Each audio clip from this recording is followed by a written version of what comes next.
નમસ્કાર વિદ્યાર્થી મિત્રો, છેલ્લે આપણે પ્રેઝન્ટ કન્ટિન્યુઅસ ટેન્સ ચાલુ વર્તમાન કાળમાં એક્ટિવ નું પેસિવ વોઇસમાં રૂપાંતરમાં હકાર, નકાર અને પ્રશ્નાર્થ વાક્યોની માહિતી જોઈ અને એના એક્ઝામ્પલ જોયા.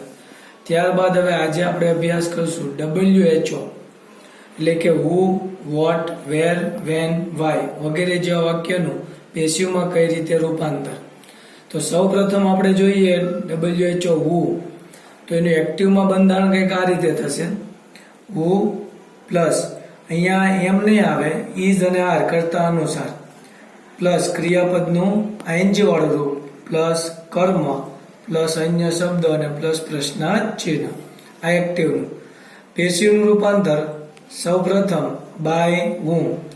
હુ એટલે કોણ, એક્ટિવમાં ક્રિયા કોણે કરી છે એટલા માટે હુ, અને એનું બાય હુમ કોના દ્વારા ક્રિયા થઈ છે તેટલા માટે, એટલે હુ નું રૂપાંતર આપણે કરશું બાય હુમ. પ્લસ અહીંયા જે કર્મ છે એ અનુસાર એમ ઇઝ આર. આગળ પણ આપણે વાત કરી હતી, પેસિવમાં જે સહાયકારક ક્રિયાપદ આપણે લખીએ છીએ એ હંમેશા કર્મ અનુસાર જ આવે છે. પ્લસ કર્મ plus Bing plus V3 plus અન્ય શબ્દ પ્રશ્નાર્થ ચિહ્ન. ફરી એક વખત જોઈ જઈએ. By whom plus am is are જે કર્મ અનુસાર પ્લસ બિંગ V3 અન્ય શબ્દ અને પ્રશ્નાર્થ ચિહ્ન. આગળનું એક્ઝામ્પલ જોઈએ. હુ ઇઝ લર્નિંગ ઇંગ્લિશ નાવ. અત્યારે કોણ અંગ્રેજી ભણી રહ્યું છે. તો એક્ટિવ વોઇસમાં છે એ આપણને કેમ ખબર પડે, તો હુ ઇઝ છે, કોણ અભ્યાસ કરી રહ્યું છે, ક્રિયા કોણ કરી રહ્યું છે. પેસિવનું રૂપાંતર કરવા માટે સૌ પ્રથમ આપણે હુ ની જગ્યાએ લખશું બાય હુમ. ત્યારબાદ અહીંયા કર્મ થશે ઇંગ્લિશ. ફરી એક વખત જોઈ લઈએ. વાક્યની શરૂઆતમાં કરતા, હુ વાળા વાક્યમાં કરતા નહીં હોય તેની જગ્યાએ હુ આવશે. ક્રિયાપદ ઇઝ લર્નિંગ, કર્મ થશે ઇંગ્લિશ અને અધર વર્ડ્સ નાવ. તો બાય હુમ ઇંગ્લિશ જે છે એ કર્મ છે એટલે આપણે લખશું is. By whom is English. ત્યારબાદ બિંગ લર્નિંગ એનું ત્રીજું રૂપ થશે લર્ન નાવ. વાક્ય આ રીતે બનશે by whom is English being learn now. કોણ અત્યારે અંગ્રેજી ભણાવી રહ્યું છે, કોના દ્વારા અત્યારે અંગ્રેજી ભણાવાઈ રહ્યું છે. તો વાક્ય આખું આ રીતે થશે by whom is English being learn now. આગળનું example. Who is visiting a temple now. અત્યારે કોણ મંદિરની મુલાકાત લઈ રહ્યું છે. કરતા જોઈએ તો કોઈ હશે નહીં એટલે હુ. ક્રિયાપદ ઇઝ વિઝિટિંગ, કર્મ થશે અ ટેમ્પલ, અધર વર્ડ્સ સ્થળ દર્શક નથી, માત્ર સમય સૂચક જ છે નાવ. તો સૌ પ્રથમ કર્મ તમને ખ્યાલ આવી જાય અ ટેમ્પલ, તો હુની જગ્યાએ આપણે મૂકશું બાય હુમ. કર્મ છે ટેમ્પલ, ત્રીજો પુરુષ એક વચન એટલે is. By whom is a temple. ત્યારબાદ બંધારણ અનુસાર મૂકશું આપણે બિંગ જે પેસિવ વોઇસ દર્શાવે છે. By whom is a temple being. Visiting તેનું મૂળ રૂપ થાય વિઝિટ અને V2 અને V3 થશે visited. By whom is a temple being visited now. ઉપરનું ટ્રાન્સલેટ. કોણ અત્યારે મંદિરની મુલાકાત લઈ રહ્યું છે, કોના દ્વારા અત્યારે મંદિરની મુલાકાત લેવાય છે. એટલે આખું વાક્ય છે પેસિવ થશે by whom is a temple being visited now. અહીંયા તમે જોઈ શકો બંધારણ ફરી એક વખત રિવિઝન કરી જઈએ આપણે. બાય હુમ પ્લસ કર્મ અનુસાર એમ ઇઝ આર, કર્મ બિંગ પ્લસ V3 પ્લસ અન્ય શબ્દો પ્લસ પ્રશ્નાર્થ ચિહ્ન. આગળનું sentence. Who is washing my car here now. અહીં અત્યારે કોણ મારી કાર સ્વચ્છ કરી રહ્યું છે. તો તમને એઝ યુઝ્યુઅલ ખ્યાલ આવી જશે મિત્રો કે કર્મ થશે માય કાર. અહીંયા અધર વર્ડ્સમાં બે બાબત છે, એક છે હિયર અને બીજું છે નાવ. ક્રિયાપદ થશે ઇઝ વોશિંગ. તો તો સૌ પ્રથમ આપણે હુની જગ્યાએ મૂકશું બાય હુમ. કર્મ થશે માય કાર, ત્રીજો પુરુષ એક વચન એટલે is. By whom is my car. ત્યારબાદ બિંગ. વોશિંગ મૂળરૂપ થાય વોશ, V2 અને V3 તમે જાણો છો વોશ. ત્યારબાદ હિયર નાવ. આખું sentence by whom is my car being wash here now. અહીંયા કોણ અત્યારે મારી કાર સાફ કરી રહ્યું છે? અહીંયા કોના દ્વારા મારી કાર અત્યારે સાફ કરાઈ રહી છે? તો આ રીતે આપણે જુદા જુદા વાક્યોને એક્ટિવમાંથી પેસિવમાં રૂપાંતર કરી શકીએ. ફરીથી sentence by whom is my car being wash here now. આગળનું sentence who is checking the papers there. ત્યાં કોણ પેપર તપાસી રહ્યું છે? વાક્ય કયા કાળમાં છે આપણને કેમ ખબર પડે? તો am is are plus ING. અહીંયા કોઈ તમે જોઈ શકો અધર વર્ડ્સમાં સમય સૂચક શબ્દ નથી. તો આ પ્રકારના વાક્યનો કાળ નક્કી કરવા માટે ખાસ આપણે જે ધ્યાન છે એના ક્રિયાપદ ઉપર કેન્દ્રિત કરવું પડે. તો અહીંયા ક્રિયાપદ છે ઇઝ ચેકિંગ, એટલે તમને સમજાઈ જાય કે ચાલુ વર્તમાન કાળ પ્રેઝન્ટ કન્ટિન્યુઅસ ટેન્સમાં છે. તો હુની જગ્યાએ સૌ પ્રથમ આપણે મૂકશું બાય હુમ. હવે અહીંયા મહત્વની બાબત આપણે આગળ વાત કરી હતી તેમ કર્મ ધ પેપર્સ, તો એ તમે જોઈ શકો બહુવચન છે, તો માટે પેપર્સ સાથે છે એ આવશે આર, બહુવચન.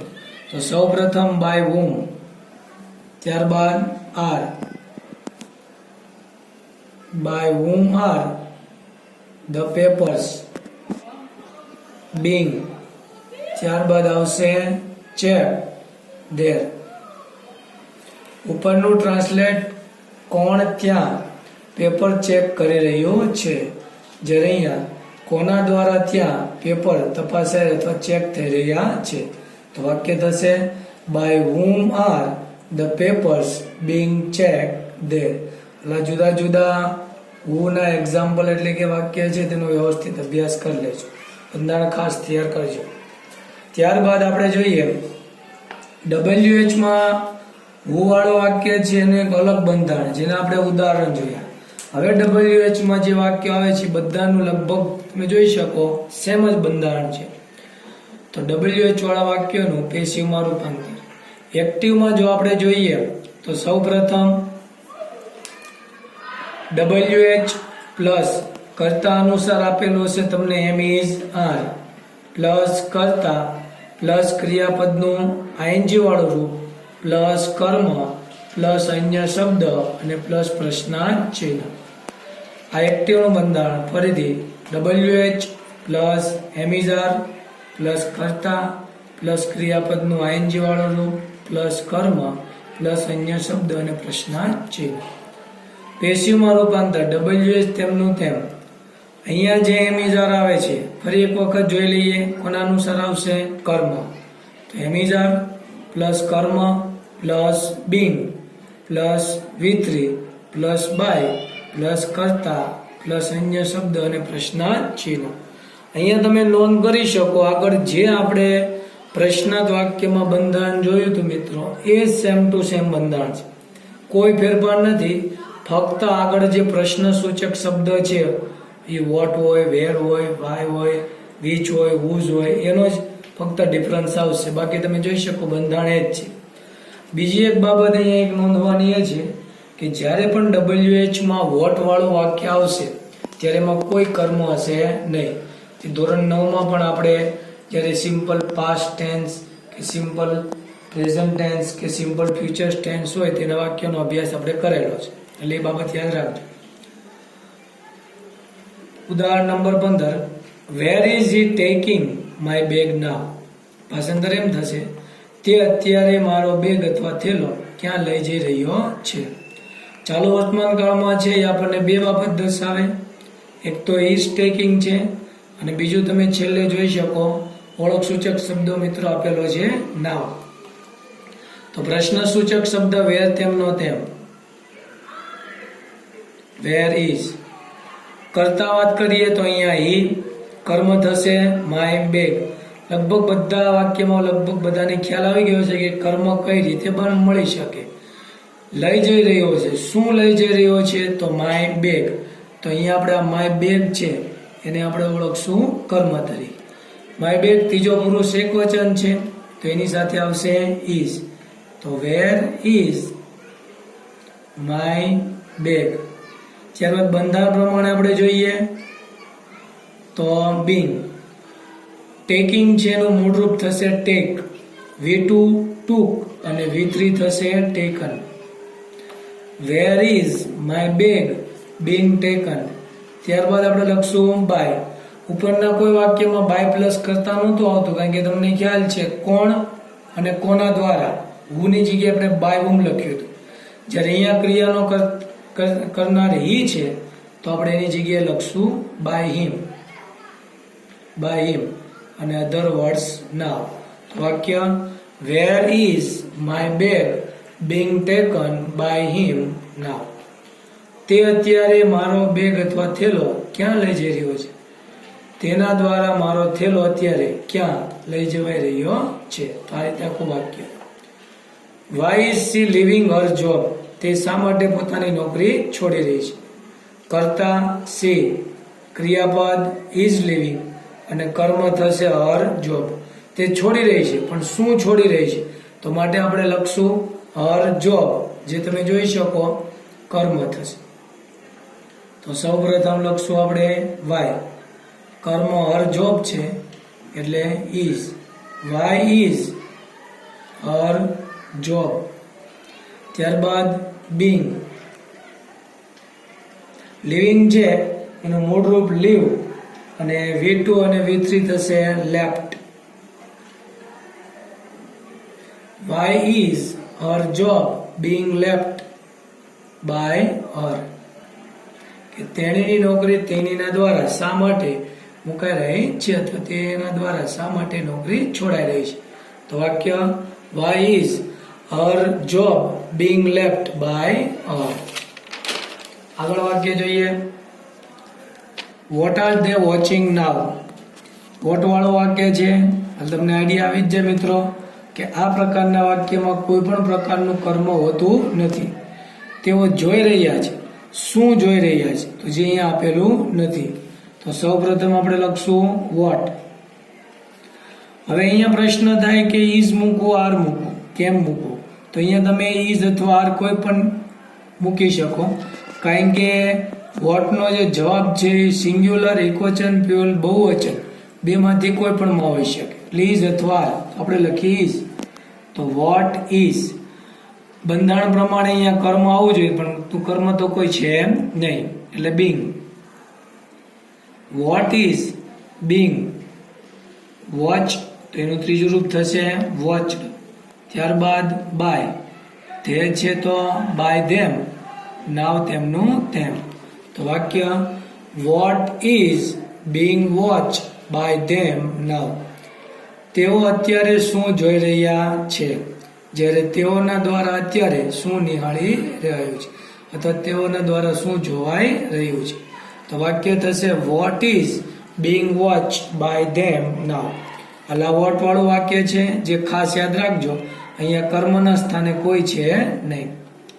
આગળ example. Where are you writing an essay now. તમે અત્યારે નિબંધ ક્યાં લખી રહ્યા છો? તો વેર વાળું વાક્ય કર્તાની વાત કરીએ તો યુ, ક્રિયાપદ આર રાઇટિંગ અને કર્મ થશે એન એસે. તો સૌપ્રથમ આપણે લખશું વેર. કર્મ છે એન એસે. ઉપરના વાક્યમાં તમે જોઈ શકો આર આવે છે પરંતુ કર્મ અનુસાર અહીંયા ઇઝ આવશે માટે આપણે લખશું ઇઝ. વેર ઇઝ એન એસે. ત્યારબાદ બિંગ. રાઇટિંગ છે તો રાઇટ અને ત્રીજું રૂપ થશે મિત્રો રિટર્ન. બાય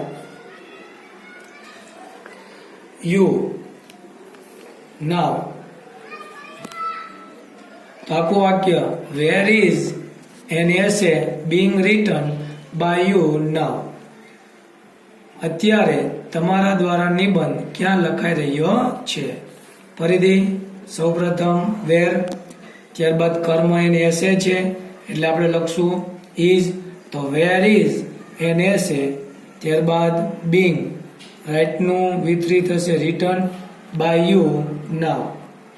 આગળ એક સેન્ટેન્સ આપણે જોઈ જઈએ ફરી પાછું એક વોટ વાળું. What is she making in the kitchen now. તેણી અત્યારે રસોડામાં શું બનાવી રહી છે? વાક્ય સિમ્પલ પ્રેઝન્ટ ટેન્સ નું છે, સોરી પ્રેઝન્ટ કન્ટિન્યુઅસ ટેન્સ ચાલુ વર્તમાન કાળનું છે. એ તમને કેમ ખબર પડે? તો એક તો ઇઝ આઈએનજી અને પ્લસ આપણો ઓળખ એટલે કે આઈડેન્ટિફાય વર્ડ છે નાવ. તો કરતા થશે સી, કર્મ, બનાવી રહી છે તો શું બનાવી રહી છે એ આપણને અહીંયા કોઈ ઉલ્લેખ છે નહીં. માટે ઉપરના વાક્ય નંબર 17 ની જેમ અહીંયા પણ આપણે કર્મનું સ્થાન ખાલી રાખશું. અધર વર્ડ્સ તો ઇન ધ કિચન રસોડામાં અને નાવ અત્યારે. તો સૌપ્રથમ આપણે લખશું વોટ, ત્યારબાદ કર્મ કોઈ છે નહીં એટલે ઇઝ પણ હોઈ શકે અને બહુવચન આર પણ હોઈ શકે. તો વોટ ઇઝ, ત્યારબાદ આવશે બીંગ, મેકિંગ નું ત્રીજું રૂપ મેડ, તમે જાણો છો. તો what is being made by, સી છે તો આપણે લખશું હર ઇન ધ કિચન, ત્યારબાદ નાવ. તો વાક્ય what is being made by her in the kitchen now. તેણી અત્યારે રસોડામાં શું બનાવી રહી છે? તેણીના દ્વારા અત્યારે રસોડામાં શું બનાવાઈ રહ્યું છે? તો વાક્ય what is being made by her in the kitchen now. તો આ તમે જોઈ શકો વાક્ય આપણે બનાવ્યું વોટ થી. આ રીતે WH એટલે કે હુ, વોટ, વેર, વેન, વિચ જેવા વાક્યો આપણે બનાવી શકીએ. હવે આજે આ લેક્ચરમાં આટલા વાક્યોનો અભ્યાસ કર્યા બાદ એક્સ્ટ્રા આપણે એક શોર્ટ નોટ આપશું, જે શોર્ટ નોટ પણ તમારે તૈયાર કરવાની રહેશે. બીજું, હવે પછીના લેક્ચરમાં આપણે જે ચાલુ વર્તમાનકાળ શીખ્યા એવી રીતે ચાલુ ભૂતકાળનો અભ્યાસ કરશું, જ્યાં તમને ખ્યાલ છે એક જ ફેરફાર છે, જ્યાં એમિઝાર આવશે અહીંયા એમ તે વાક્યમાં આપણે લખશું વોઝ અને વેર. આજે મિત્રો આટલું જ.